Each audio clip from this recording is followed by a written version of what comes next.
So many of my peers are still dealing with this lingering student loan debt, and it is designed to stick with you decade after decade. I want to show you how this amazing couple have $130,000 worth of current student loan balances. They have that alongside a mortgage and fairly significant non-mortgage related debts as well, aside from those student loans. So I want to show you how we eliminated 100% of these balances, including the mortgage, in under 7 years. Stick around. All right, guys, Matthew Pillmore here. We help you go further, faster financially, and we do that through the art of proper banking and turning debt into wealth. We love the act of leverage. We just want to leverage the right way. So we're going to talk a little bit about that today. Now, we focus on 3 very specific techniques. The first step is always the optimization of borrowing strength. This is credit profiles. So not just the scores, but going a little deeper than that, making sure we look and sound the way the banks want us to. That way, we can go in and we can actually start to leverage those profiles into new and improved borrowing accounts. These are capital accounts that we call debt weapons. You'll see that in all of our trainings. So I want to make sure and encourage you to check out all of those videos. Just go in and look for some of the more popular classes, game changers, folks. Now, after we get these capital accounts that we call debt weapons, we're putting these accounts to work. And we do that with the purpose of accelerating almost any financial goal. Now, financial goals are almost all isolated to 2 specific categories, and these obviously fall on both sides of the balance sheet, the asset growth side and the liability elimination side. And what we're going to focus on today is how having access to these accounts can provide so many more choices. Now, we're focusing on 3 main areas here. We're obviously looking at capital, but we can't get the capital without credit, and we can't advance our cash flow goals without that capital. So each step feeds the next. And it's really easy to remember those 3 steps because they all begin with C. This is the credit optimization step, along with the capital acquisition step, along with the cash flow optimization step. So those are perpetual in nature, which means there is no finish line to any one of them. And I'm going to show you why that's just as valuable as it is. This is something you don't want to neglect. Take a look at this cash flow cruncher spreadsheet from P&S. This was sent to us yesterday. I had this conversation yesterday, and I thought this is going to be a big one for those of you that are currently sitting on any non-mortgage related student loan debts. So we've got $10,348 worth of income. This is the cash flow summary page. I'm going to give you access to this cash flow cruncher spreadsheet. This is another gift from us to you just for joining us today. And so we've got $10,348 as total gross or net rather take home average income. We've got $1,330 worth of outstanding mortgage payments required. We've got $39 worth of lines of credit that are due on $3,889 worth of balances. We've got $489 of minimum payments on almost $40,000 worth of current credit cards. We've got other consumer-related debts totaling $1,513 of outstanding minimum monthly payment obligations on $149,000 worth of current balances. And then we've got both personal and business expenses totaling $4,793. So you can see the current net cash flow position. This is the average. Totals $2,184. Now, we always rely on averages. Why? Because cash flow varies for every single one of us, right? Doesn't matter whether your income is consistent, your expenses are not.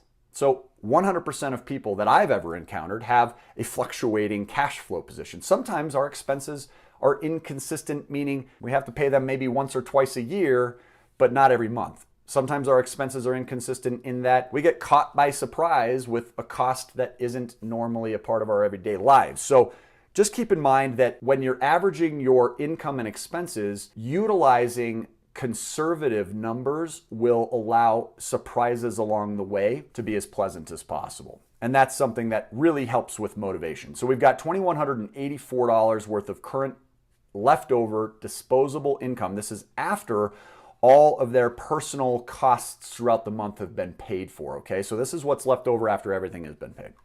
We're going to go through each page here quickly. We've got income, W-2'd. This is bi-monthly, meaning they're paid 2 set days of the month. Either the 1st and the 15th or the 15th and the last day of the month is typical. We've got $4,938 as an average after tax, after withholdings total. We've got a $4,810 total here for her. This is also W-2'd, but it's bi-weekly, which means that she gets 26 pay periods per year. So she's paid every other Friday, which means that if you divide that throughout the year, she's actually getting 13 months worth of pay periods.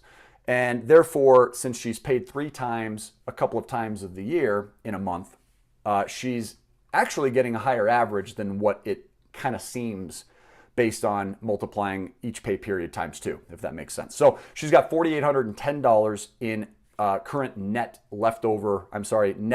income, take home. $600 is coming in from their parents. Their parents are currently living with them. Now, the urgency here is that he is under the gun at work. He's experiencing an exorbitant amount of stress, currently working as the lead engineer, and he's the only person in his department causing him to experience anxiety for the first time of his life. In fact, he was admitted to the hospital last November for heart problems as a result of his profession. So he's feeling a lot of pressure at this point to start replacing these income streams with more passive and residual streams of revenue. And loves the idea of being able to utilize debt weapons for that purpose. We talked a little bit about that as well. We're going to go through and show him how the cash flow increase can take place on the liability elimination side while he's also investing in new income streams. So every single year, the objective here is to get access to new capital accounts that can replace these debts. So let's take a look at the debts tab here at the bottom. You can see we've got this $230,000 Ocwen 30-year loan. Payment is $1,330. This is a fixed mortgage at 5%. You can see we've got a home equity line of credit, which is secured against that property at $3,889. This can also be a terrific tool for down payments, fix-up costs, vacancy costs, when these two begin to invest in real estate. It's considered an eligible form of down payment. The cool thing is, as they use this, we can actually pay off the amounts that they're using for down payments with other debt weapons and then use this again in order to acquire more property. We've got $18,271 currently due on an automobile loan for Kia. And you can see that we've got a lot of current credit cards totaling $122,700 worth of availability, which about $40,000 of that is used now. So $82,892 is still available. Almost all of these, as you will note, are currently, all of these balances are currently on business accounts that are not reporting to personal credit, which is great. And most of them are also on 0% interest rates, which we'll talk a little bit about through this example as well. And finally, certainly not least, the $130,700 that's currently owed on these student loans. Ouch. Okay, this is what will continue to stick with people. And you can see it's costing them $1,248 per month just to service these balances. Their monthly payment on their mortgage is only $1,330. So they're basically paying for 2 mortgages just to handle the leverage that they extended in order to get the education they have. Now, let's go ahead and analyze what happens next. So we take a look at their current credit positions, which are above the minimum we need in order to start acquiring our first set of debt weapons. Debt weapons come in thousands of types, and they change all the time. Debt weapons are here in good economies, debt weapons are here in bad economies, but as the economy fluctuates, so do the underwriting guidelines. So things can become easier and things can become more difficult depending on economic conditions. Our goal is to get at least $25,000 worth of new available debt weapon accounts each and every year. That's per household. And we'll do that by breaking it up per each member in the household. Now that number can be as high as $250,000 each year. So keep in mind that there really is no such thing as having access to too much money. The goal is getting the right debt weapon for the right purpose. We don't want to try and use the wrong vehicle for something that we need in order to accelerate our goals, which is why we diversify our inventory and collection and make that an ongoing priority. For most people, this will total between 2 to 8 new debt weapon accounts each year. So between 2 to 8 new debt weapons per year, totaling at least $25,000. So over the next couple of years, I want to see this family access upwards of $100,000. Now, like I said, $25,000 is really the minimum we're targeting, up to $250,000 per year. Given their experience and seeing that most of what is outstanding against them is not even reporting to their personal credit reports, I think $100,000 is completely reasonable as an objective. So we're going to use that number hypothetically in this example to start to manipulate the way these debts are being serviced. Because if we can bridge the gap between their net and gross cash flow positions, you can see that we are more than 250% improvement to their net cash flow position, right? So this is a tremendous benefit for this couple to not just worry about replacing income with better streams, but rather focus on the liability management side of this plan as well. And the idea is doing both at the same time. So we've now got this $100,000 of availability. We also know, like I said, that most of these accounts are not being reported to current credit. So there are three main areas we're going to focus on when identifying which accounts we're going to attack first. The very first category we focus on is this gray shaded column next to the interest rates. It says target on it. Now, on this worksheet, which you'll get a copy of, you can see that the highest target rate will actually indicate the impact to cash flow. This number represents the minimum monthly payment divided by the balance owed.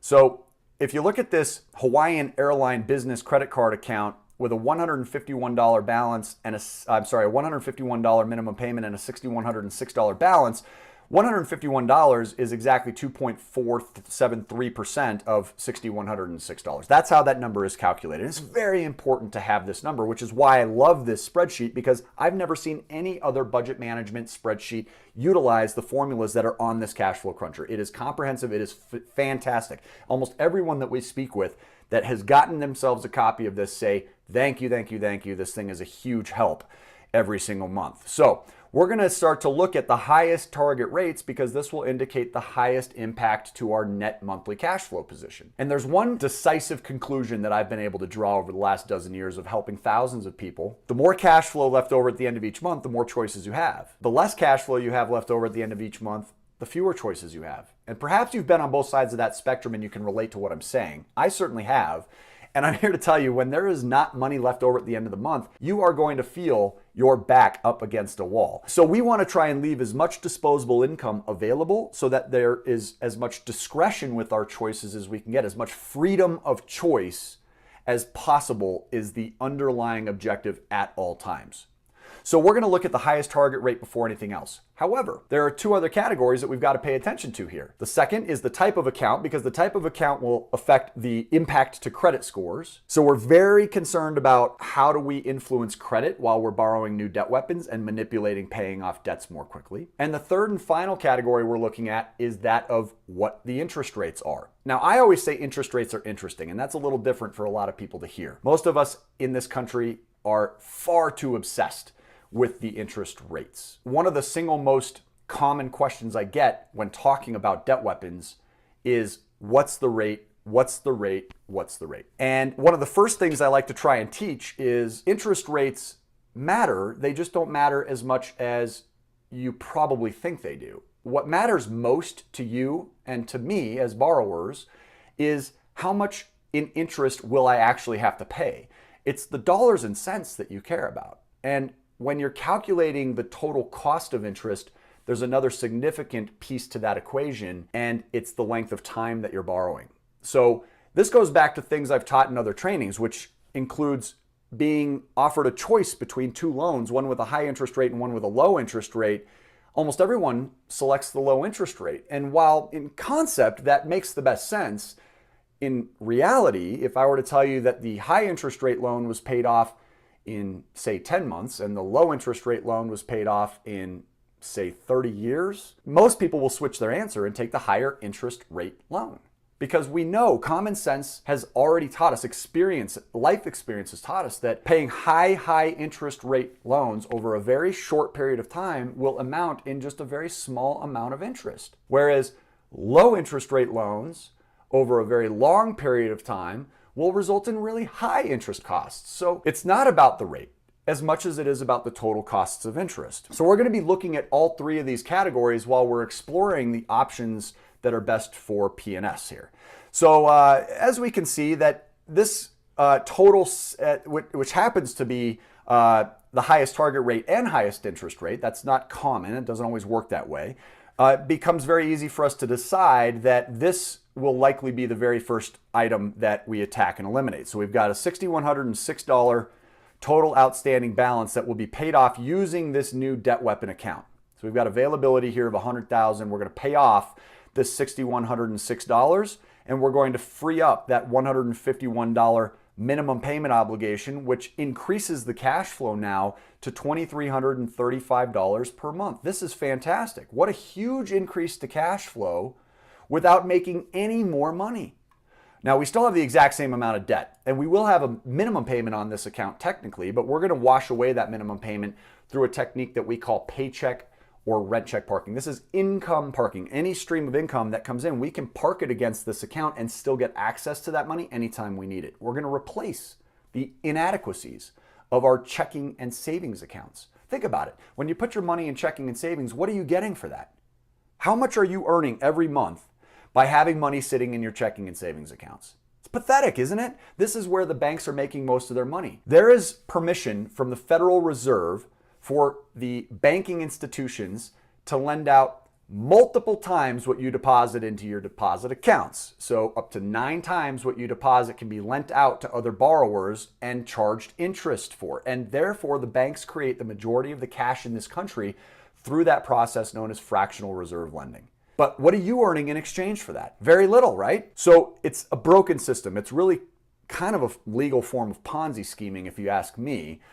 We're going to manipulate the way the debts are being serviced completely legally, and even with the support of the banks. The banks don't mind allowing what we teach. Now, if everybody was doing it, it wouldn't surprise me if the rules changed. But right now, a very small percentage of Americans will ever even discover what you've stumbled into here. So the chances of this changing are very low.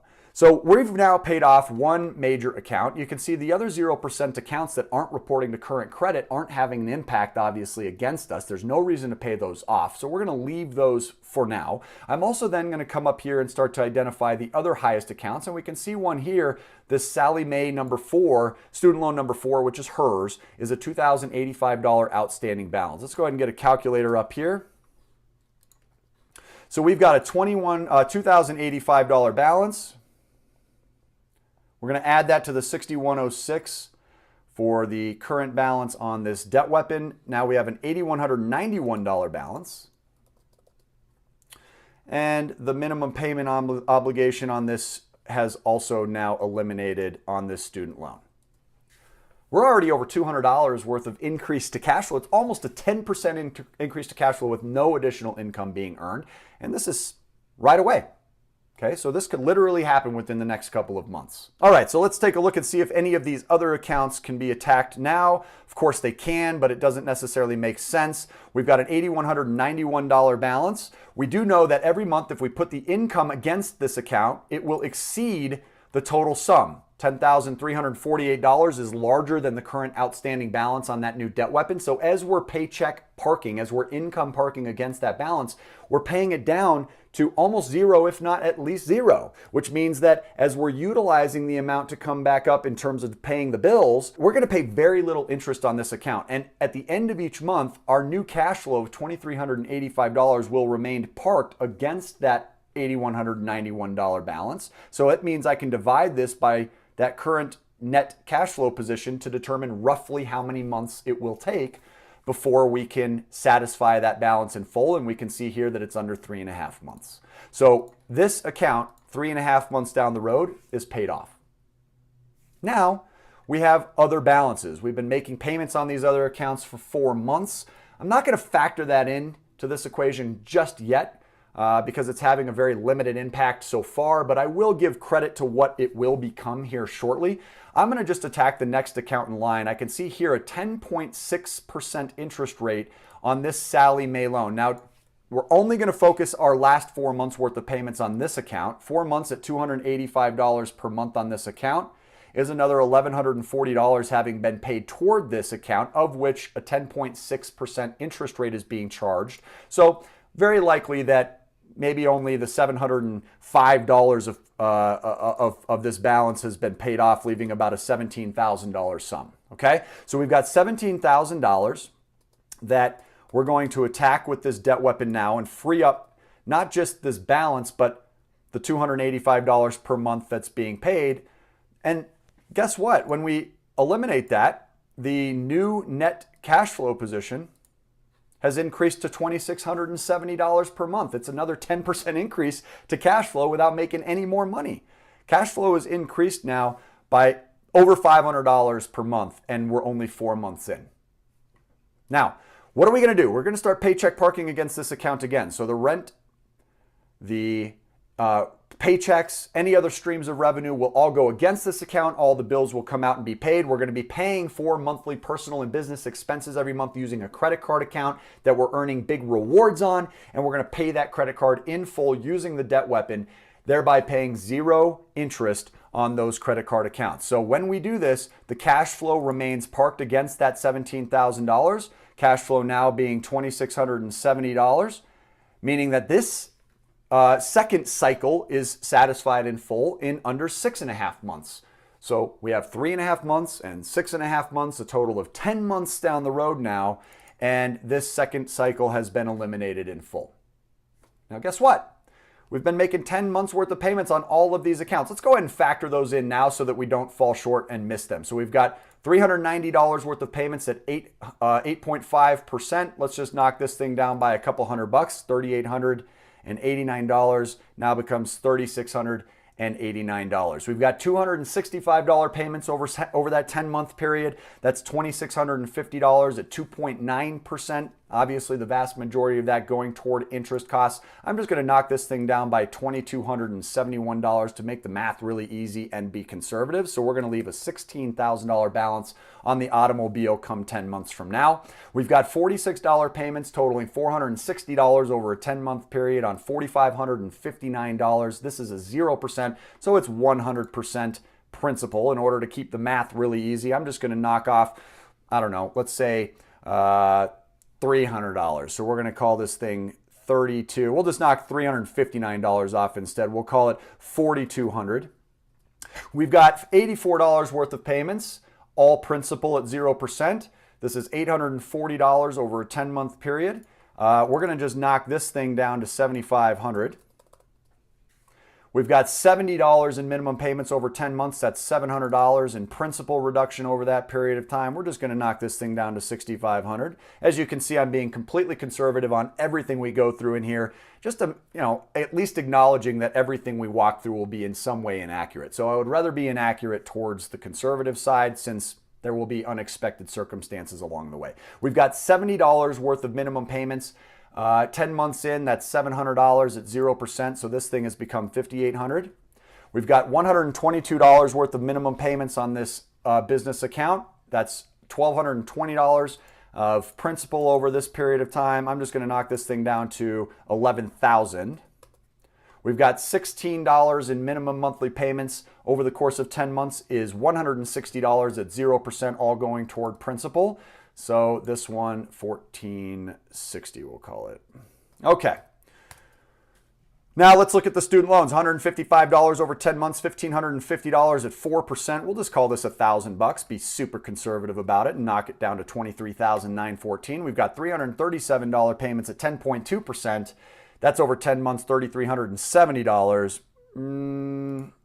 I don't know. Let's go ahead and knock this thing down to, we'll say $19,000, dropping it by $2,200. So a lot of interest on that one, just to be conservative. And then we've got $421 payments on this big student loan number 5 at a 6.5% interest rate. That's $4,210 worth of payments over that 10-month period of time. I'm just going to knock this thing down by $3,000 and call it $61,858. Hopefully you're following along okay. Guys, listen, a lot of people watch these classes and either have to rewatch them over and over in order to catch on, or go back and watch some of our more popular classes, because this can be confusing, especially if this is the first video that you've checked out on our channel. Go back and watch some of the most popular classes in order to get a sense of the vocabulary that I'm using, as well as being able to track the 3 steps that I'm following throughout this process. So now coming back up and deciding 10 months down the road what we need to attack, it's important to remember that these 0% accounts are likely going to be expiring sometime around this point. So for purposes of this example, I'm just going to assume we're attacking all $30,000 of remaining balances on these come this point in the example. $29,960 being paid off with these debt weapons. That's going to eliminate these balances here. That also frees up another $338 worth of cash flow. And as you can see, that $338 worth of cash flow is an enormous boost to the current cash flow position based on the ratios. So if I were to free this up and no longer have to pay this, you can see that we now have a minimum monthly payment here. So let's address that quickly. When I talk about income parking, what I'm saying is that no income should be sitting in checking and savings accounts any longer than necessary. So if we just simply pass through the unnecessary balance on checking and savings and keep just a minimum threshold that allows us to remain comfortable and sleep at night, that will allow us to keep our money working for us perpetually while it's sitting against this debt weapon. And as we pay this down, the money is always still available. So we're just using it and then paying it back, using it and then paying it back over and over and over again. So as we're paycheck or rent check parking the income, that counts as the minimum monthly payments on this account. That's why we don't have another payment that's being recognized on this spreadsheet. It's unnecessary. So as we paycheck park, we know that this $29,960 is going to be paid back with the leftover cash flow every month, which has now exceeded over $3,000 per month.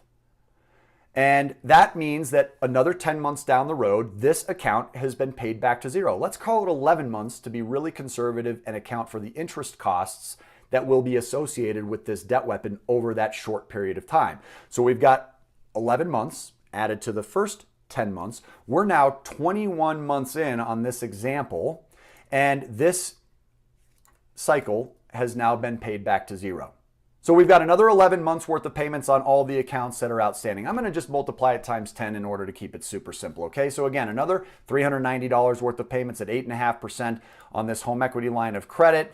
I'm going to knock this thing down by another $300 to account for interest. We've got $265 at 2.9%. Again, that's $2,650. Low interest rate. I'm going to knock this thing down by another $2,000. It's now at $14,000 or less. We've got $155 payments at 4%, another $1,550 worth of payments being made. Let's just call this thing $1,000. And again, as you can see, I'm being super conservative with the interest that they're going to pay. That's way too generous. $337 worth of payments at 10.25%, $3,370 worth of payments. I don't know, let's knock this down by another couple $1,000. And in fact, I'm going to even knock that one down by 500 more just because I think it's getting a little bit outrageous as far as how conservative I'm being here. We've got $4,210 being paid at 6.5% on this big nut. So we've got, I don't know, let's call it $3,500 or so that was reduced. Let's just call this thing $58,000. We'll call it $58,500. Oops. Okay, so hopefully you're tracking what I'm doing here. I'm just simply acknowledging all the payments that have been made over that next 11-month cycle that we just went through just to make sure that we've got our balances correct as we're attacking our next accounts. So now we're looking at these balances. I'm going to eliminate this HELOC. $3,389 is going to be paid off using this debt weapon. And that's going to free up this $39 per month. While it doesn't do a lot in the way of cash flow, it's going to save quite a bit in the way of actual interest costs. You can see our other balances, it's somewhat of a debate, but we've got a really great interest rate on this Kia. So even though it would free up a slightly higher amount of cash flow than, say, the $22,900, it's probably best at this point to attack this student loan number 2 of $16,500. So if we were to take $16,500 along with the $3,389, we're looking at about $19,889. So just under $20,000 as an outstanding balance to free up this account, another $337 per month as well. So they've freed up just under another $400 worth of cash flow. And check it out. We're now at $3,384 per month in leftover disposable income. And we're less than 2 years in on this example at this point. They started with just over $2,000 worth of cash flow. So without making any more money, they have well over 50% increase to their cash flow position at this stage. So let's go back here to this cycle, and this $19,889, when dividing that by the new cash flow position of $3,384, which would be the remaining amount after the paycheck and rent check parking process took place, we can see that this latest cycle will be paid back in under six months. So this is now paid back. We're at what, 27 months now. So we've got another 6 months worth of payments that have been made on these various accounts. 6 months. We'll go ahead and factor these in real quickly here so we can do the math. We've got $265 over 6 months is $1,590 worth of payments at 2.99%. I'm going to knock this thing down to, let's say, $12,750 worth of principal reduction. We've got $155 worth of payments being made at 4% on the student loan number one over a 6-month period is $930. I'm just going to knock this thing down to $22,250. We've got $58,500 remaining on this one. $421 payments over that 6-month period is $2,526 worth of payments at 6.5%. This thing came down by another couple $1,000. And we're now left with these balances. So let's take a quick gander. We've got this 2.9% rate with a 2% target rate. We've got a much lower target rate with a slightly higher interest rate on this one. Because we can eliminate the full amount quickly and get this cash flow, I'll probably attack this car, $12,750 being paid with the debt weapon. Keep in mind that all the additional capital available as we're collecting debt weapons over the next coming years. So we're able to actually start to collect even more than $100,000. There might be $150,000 or $250,000 available at this point. What I'm using is a very small portion, so the remaining liquid availability can be used to create wealth. They can be using this to invest in their new income streams as planned. I'm not factoring in those new income streams into this example, even though once they have them, everything that we're discussing will be sped up. So you can see we've paid off this automobile now with a $265 bump to cash flow. That brings their new cash flow position to $3,649 per month, meaning that this next cycle will be paid off in just 3.5 months. So we're now at 2 years, 10 months, 27 months plus 27 months plus 3.5. So we're at what, about 30.5 months at this point, still well under 3 years, 30.5 months total. And this $12,750 cycle has been paid back to zero. So we've made a couple additional payments here, another 3.5 months, let's just call it 3 to be conservative, $155 payments, $465 worth of payments have been made. We're just going to call this $22,000 now. We've got $421 being paid every month on this last student loan times 3 months is another $1,263 is 6.5%. We'll call this another $1,000 reduction. And at this point, we're just going to pay off the lowest amount so that we can free up this full $155 right now. You can see their new cash flow position, $3,800. We've got $22,000 that's owed. Paycheck and rent check parking, we'll have this one paid back in another 6 months.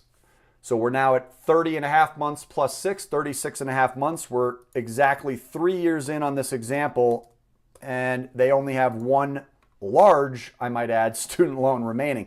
So let's call this $421 worth of payments over that 6-month period, $2,526. I'm going to knock this thing down by another $2,000. So they owe about $53,500 on this last student loan, which we're going to wipe out. This thing gets paid off. It frees up another $421 per month. Take a look at this. That's well over another 10% increase to the current cash flow position by the time they get to this stage. So their new cash flow is now going to be well over $4,000 per month. You can see here that in literally 3 years, they were able to double their cash flow position, and almost all of their non-mortgage related debt has been paid in full. Now they've got this big sum of $53,500 remaining, but when we're paycheck parking against this and we have this $4,225 remaining in the account each month, this thing is going to be paid back in roughly another 11 months. Call it 12. So we're now at about 48 months, 4 years down the road, and they've paid back a ridiculous amount of non-mortgage related debt. Guys, if I were to ask a room of 100 people how many folks think they would have accomplished this in under 5 years, not one hand would have gone up in that room. With a change of behavior, with a more proactive approach to banking, you can see just what's possible here. And the best part about this is that the mortgage is the most exciting part.